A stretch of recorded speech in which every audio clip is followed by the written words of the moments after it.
Hello मेरे प्यारे विद्यार्थियों, मैं हूं नवीन और आप सभी को मेरे इस जेसीईआरटी क्लासेस में स्वागत है।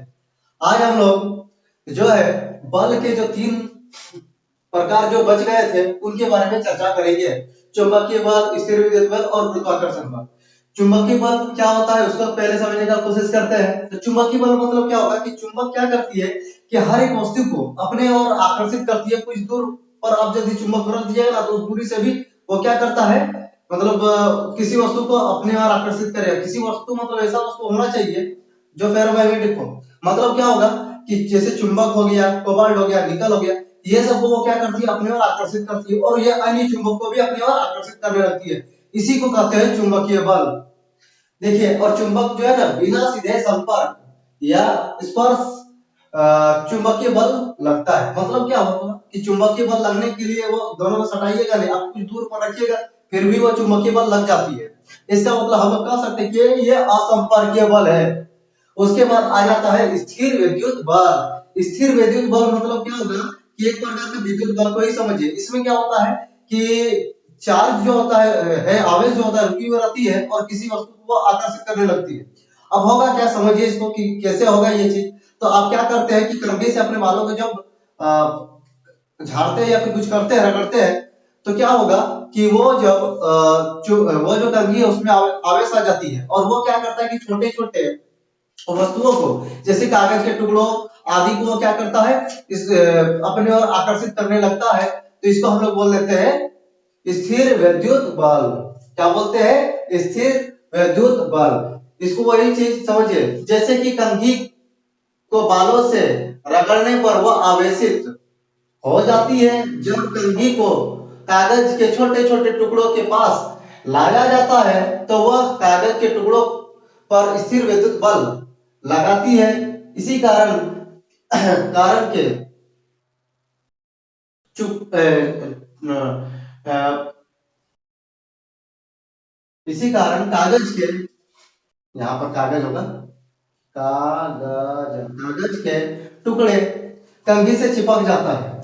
यह हो चुका है। उसके बाद हम लोग देख लेते हैं गुरुत्वाकर्षण बल। गुरुत्वाकर्षण बल का मतलब क्या होगा कि इसमें होता है क्या कि दुनिया में ब्रह्मांड में जितने सारे वस्तु है वो क्या करता है कि एक दूसरे को आकर्षित करने लगता है। इसी को बोलते हैं गुरुत्वाकर्षण बल। सर न्यूटन ने ये कहा था कि प्रत्येक वस्तु दूसरी वस्तु को अपनी ओर आकर्षित करती है। इस आकर्षण बल को गुरुत्वाकर्षण बल कहते हैं। इसका मतलब चांद हो गया, पृथ्वी हो गया, उन दोनों के बीच में क्या लगता है? आकर्षण बल लगता है। यही कारण है कि चांद जो है पृथ्वी के चारों ओर घूमने लगता है। हमारे जो है समुद्र में ज्वार भाटा जो आती है वो भी इसी कारण आता है। जब चांद हमारे नजदीक होंगे तब क्या होता है कि दोनों के बीच का आकर्षण मूल्य इतना ज्यादा हो जाता है कि पृथ्वी को तो अपनी ओर खींच नहीं पाता है लेकिन पानी को खींच लेती है, जिससे क्या होता है कि ज्वार भाटा उत्पन्न हो जाती है। तो ये जो था कारण हम लोग का ये कारण जो था हम लोग का गुरुत्वाकर्षण बल का ही है। अब बच्चों हमने जितना बल पढ़े, अभी तक जितना बल पढ़ चुके हैं उनको हम लोग दो कैटेगरी मतलब दो भागों में बांट सकते हैं। एक होगा संपर्कीय बल या फिर संपर्कित बल, या फिर दूसरा हो जाएगी हम लोग का असंपर्कित बल। तो संपर्कित बल मतलब क्या और असंपर्कित बल मतलब क्या? तो संपर्कित बल मतलब क्या होगा कि दोनों का भौतिक कांटेक्ट, जिसको भौतिक भौतिक बोलते हैं, भौतिक संपर्क होगा जिसमें, तब उस कैटेगरी के जितने भी बल होंगे उनको हम लोग बोल देंगे संपर्कित बल। और जिस पर भौतिक कांटेक्ट ना हो, मतलब भौतिक भौतिक संपर्क ना हो, तो उस सभी को बोलते हैं हम लोग असंपर्कित बल। तो जैसे कि हम लोग लिखे हैं इसका डेफिनेशन, इसको समझिएगा। देखिए संपर्कित बल, जब एक वस्तु दूसरी वस्तु पर सीधे भौतिक संपर्क द्वारा बल लगाती है तो इस उसे संपर्कित बल कहते हैं। जैसे कि घर्षण बल, मांसपेशी बल। मतलब क्या होता है कि जब क्या होगा कि कोई वस्तु दूसरे वस्तु पर सीधा संपर्क, मतलब कोई चीज को पकड़ लिया, जैसे इसको हम लोग पकड़ रहे हैं, तब पकड़े ना और इसको खींच रहे या फिर फेंक रहे, तो क्या करेंगे हम लोग? हम अपने हाथों के मांसपेशियों का यूज करेंगे, उपयोग करेंगे और इसको पकड़ने में उसी का मदद लिया जाता है। तो हम लोग क्या किए कि ये जो हम लोग का हाथ है इसको डायरेक्ट पकड़ लिया है, यानी कि सीधा संपर्क में आ चुका है। तो इसको हम लोग बोल सकते हैं कि ये संपर्कीय बल है। मतलब एग्जांपल में जैसे कि और भी सारा होगा, लेकिन हम लोग मेनली और अष्टम कक्षा के लिए काफी रहेगा कि हम लोग तो ही याद रखें, घर्षण बल और मांसपेशी बल। ये दोनों क्या है, संपर्कित बल का उदाहरण में जाएगा।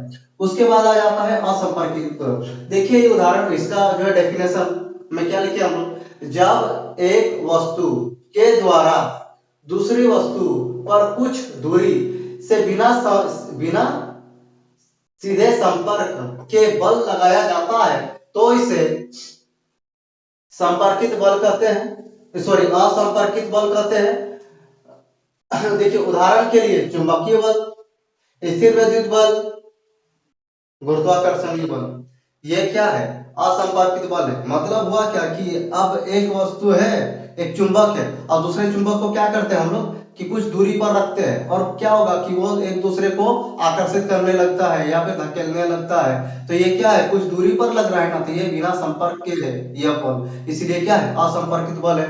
अब और एक है क्या कि स्थिर विद्युत बल। जैसे कि हम लोग क्या बोले कि ऐसे क्या किए कि अपने बालों से इसको क्या किए, रगड़े, तो इस पर क्या आएगा, स्थिर विद्युत बल आ जाएगा। अब जब छोटे छोटे हम लोग क्या करेंगे, कागज के टुकड़े के समीप इसको ले जाएंगे ना, तो उसको ये क्या करेगा, आकर्षित करने लगेगा, है ना, इसको क्या करने लगेगा, आकर्षित करने लगेगा। तो ये क्या सीधा संपर्क पर हुआ यह बल, नहीं, ये सीधे संपर्क पर नहीं हुआ, तो इसको हम लोग क्या बोलेंगे, असंपर्कित बल। उसी तरह क्या होगा, गुरुत्वाकर्षण बल। ये क्या होता है कि बहुत दूरी दूरी पर ये लगता है, कहा जाता है क्या, गुरुत्वाकर्षण बल अनंत दूरी से ये कार्य करती है, लेकिन क्या होगा कि दूरी बढ़ जाने के कारण उसकी जो इफेक्ट है वो घट जाती है।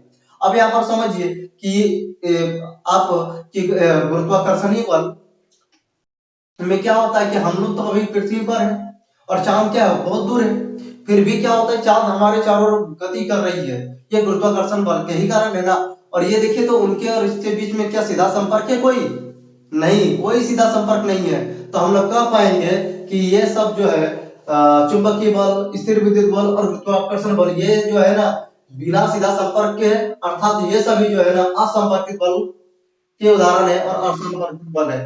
तो ये सभी क्या हो जाएंगे, असंपर्कित बल में आ जाएंगे। अब देखिए क्लास, आप लोगों को यदि कक्षा अच्छा लग रहा है, आप लोग एंगेज हो पा रहे हैं और लग रहा है कि ये सब वीडियो आप लोग के अध्ययन में मदद कर रही है, तो आप इस चैनल से जुड़े हुए रहिए, इस चैनल को लाइक करें, सब्सक्राइब करें और अपने मित्रों के साथ शेयर करें। तब तक के लिए धन्यवाद, शुक्रिया। फिर मिलते हैं नेक्स्ट वीडियो में। Have a nice day.